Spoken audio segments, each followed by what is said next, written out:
Olá pessoal, tudo bem com vocês? Nesta nossa aula, vamos aprender aqui sobre um assunto bem bacana, onde ele nos fala sobre a soma dos termos da PG finita. Ou seja, se a nossa PG ela é finita, nós sabemos o seu primeiro termo e o seu último termo, independente da sua ordem. Como assim? Não interessa se eu vou pegar uma PG com 4 termos, com 10 ou com 50.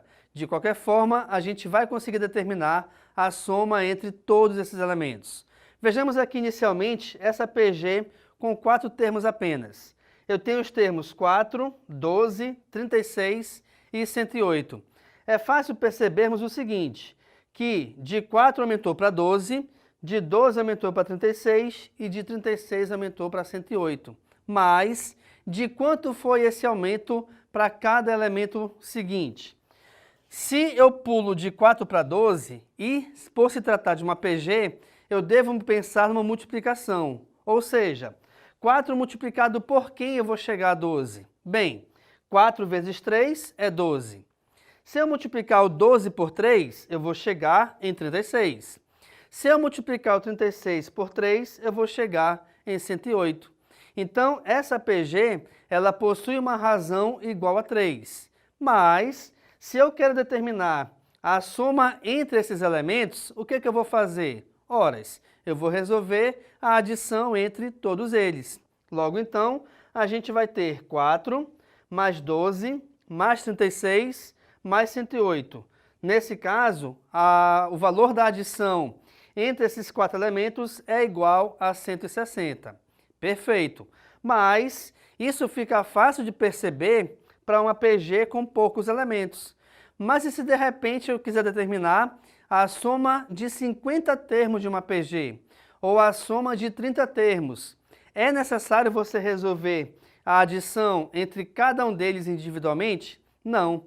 Para isso a gente tem aqui essa formulazinha que vai nos ajudar quanto a isso.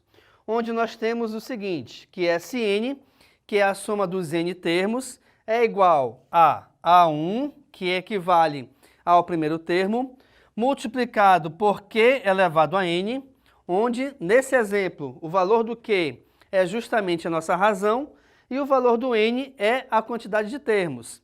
E esse valor, ou essa potência, subtraída de uma unidade. Gente, temos que perceber também o seguinte, na fórmula geral da PG, né, esse menos 1 ele vem aqui no expoente, o que é bem diferente na fórmula da soma dos termos da PG finita, tá bom? Por quê? Porque esse menos 1, no termo geral, ele subtrai uma unidade do n do expoente. Esse menos 1 aqui da soma, ele subtrai uma unidade da potência do Q elevado a n, certo? E toda essa operação aqui em cima deverá ser dividida por Q menos 1. Outra coisa bem legal aqui de perceber é o seguinte, se eu vou somar, por exemplo, ou se eu devo determinar o valor da soma de 15 termos, o n aqui é 15. Automaticamente, esse n aqui de cima também será igual a 15. Até porque esse n do S e o n do expoente do Q equivalem ao mesmo valor, certo? Vamos verificar aqui então um exemplo de aplicação dessa fórmula da soma dos n termos. E aí, olha só um detalhe bem interessante. Eu tenho a seguinte sequência, 3, 6, 12 e assim segue. Opa, como assim segue? Repare que essa PG ela termina com as reticências, ou os 3 pontos. Quando você tem qualquer sequência terminando com reticências, o que acontece? Essa PG ela é infinita. Aí você pensa assim, pô professor, peraí, essa PG aqui ela é infinita, mas a fórmula é para PG finita. E aí?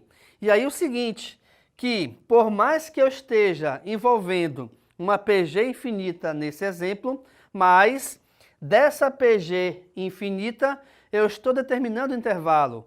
Eu quero calcular a soma dos 10 primeiros, ou seja, do primeiro termo até o 10º.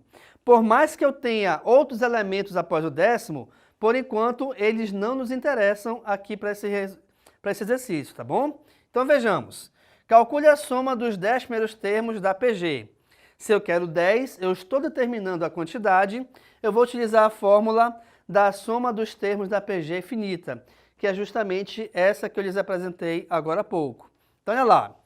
A fórmula do SN é igual a A1, que é o primeiro termo, que multiplica Q elevado a N menos 1 sobre Q menos 1. Então, inicialmente, nós temos que determinar quem são essas variáveis dentro da sequência. Então, repare aqui comigo.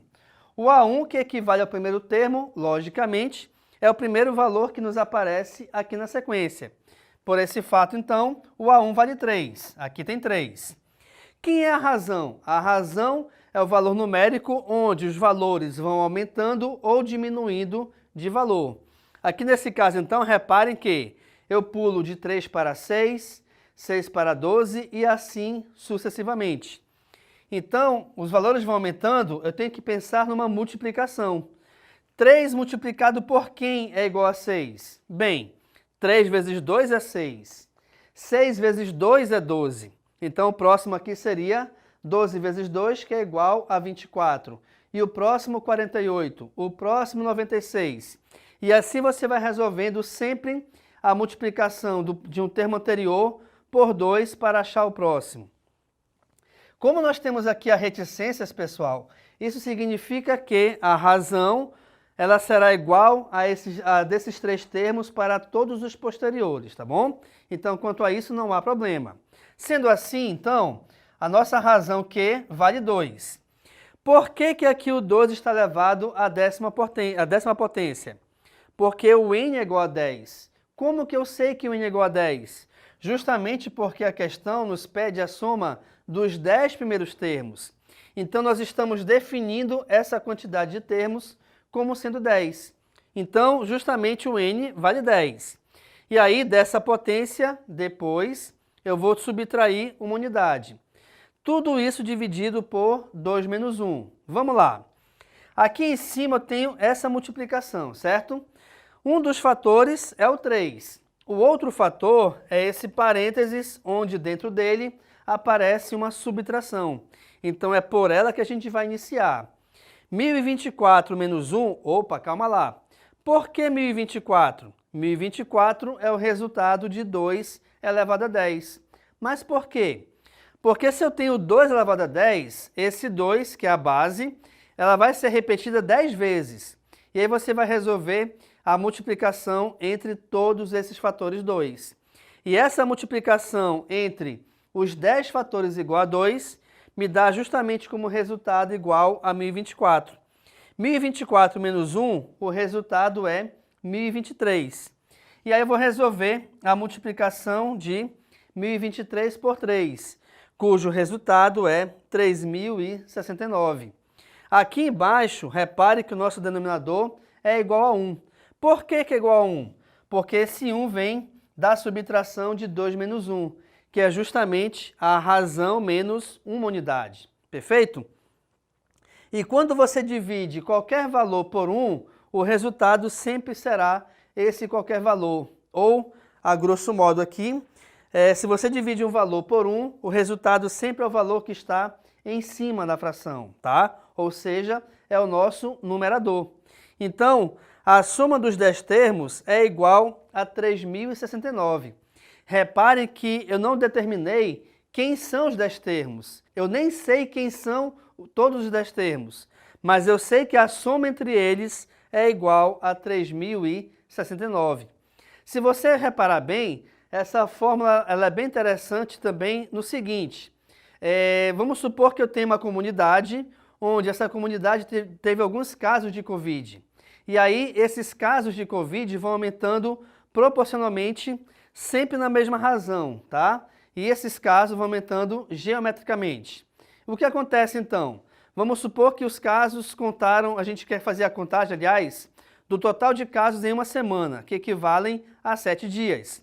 Então, vou pegar o primeiro valor da quantidade de casos, vou determinar a última contagem, né, do último valor e a razão entre eles. E utilizando a fórmula dessa soma, a gente consegue determinar o total de casos que houveram nessa comunidade, nessa semana referida. Certo, pessoal? Então, nessa aula nós trabalhamos aqui a soma dos termos da PG finita, onde eu te mostrei um exemplo de aplicação, né, de como a gente tem uma PG finita, a soma desses termos, a fórmula necessária para determinarmos o valor dessa soma e, além disso, nós verificamos também um exemplo de aplicação dessa fórmula. Fique à vontade para tirar foto do quadro. Muito obrigado pela atenção e tchau!